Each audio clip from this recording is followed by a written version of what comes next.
Welcome to today's deep dive. We are jumping straight into a really fascinating, honestly, wildly surreal excerpt today. Yeah, it's quite the trip. It really is. Yeah. It's from a sci-fi narrative titled My Red Blood Cell Was a Black Hole.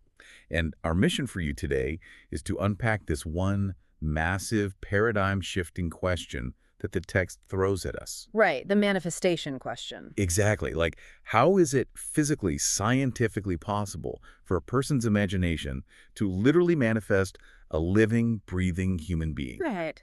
Not a metaphor, a literal person. Yes. And more importantly, we are going to explore how this narrative uses the bizarre, beautiful astrophysics of its own universe to actually justify it. And we are viewing all of this through the perspective of a character named River. She has to piece together this impossible puzzle, basically while questioning the very nature of reality itself. It's a lot for her to handle. It's a profound journey for River, primarily because, she isn't just handed a textbook explanation of how this world operates. Right, she doesn't get a manual.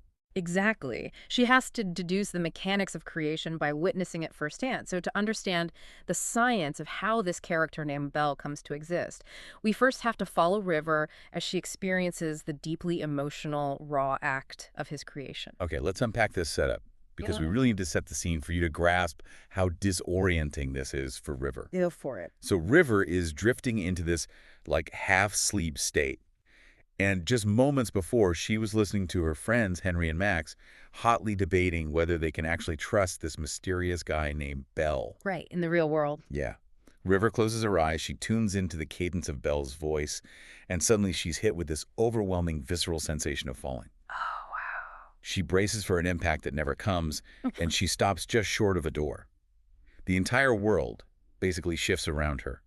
She looks down at her hand and she finds a ring on her finger. But it's not just a normal ring. No, it's not a normal piece of jewelry at all. The stone literally encapsulates a miniature, swirling, starry vista. And that ring serves as a brilliant visual anchor. I mean, it signals to River and to you, the reader, that she has stepped entirely outside the conventional bounds of space-time. Yeah, she's somewhere else completely. Right. She is entering a domain where the laws of physics are fluid. They're governed by something much deeper than just gravity and momentum. So she hears this faint, humming tune. She pushes open the door, and there is Belle, the very guy her friends were just arguing about. But he's not doing anything nefarious. Not at all. Hmm. He's gently soothing a baby with a lullaby. And then a woman in a floral dress with shimmering golden hair walks into the room. She lightly teases Belle about waking the baby up and calls him back to their study. Which is just so domestic. It's completely bewildering for River. She looks out the window at a landscape that seems entirely brand new. And Belle notices River standing there, but he's completely unsurprised. Of course he is. Right, and River realizes she is looking at Belle's family. But here is the catch, right?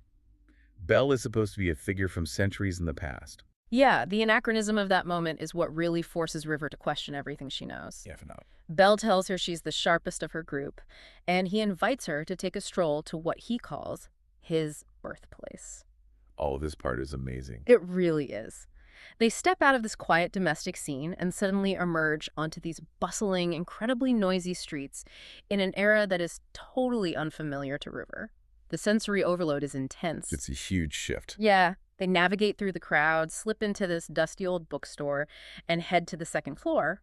And there, secretly observing from the shadows, River sees Max. Wait, the same Max from the present? The exact same Max who was just doubting Belle in the present day.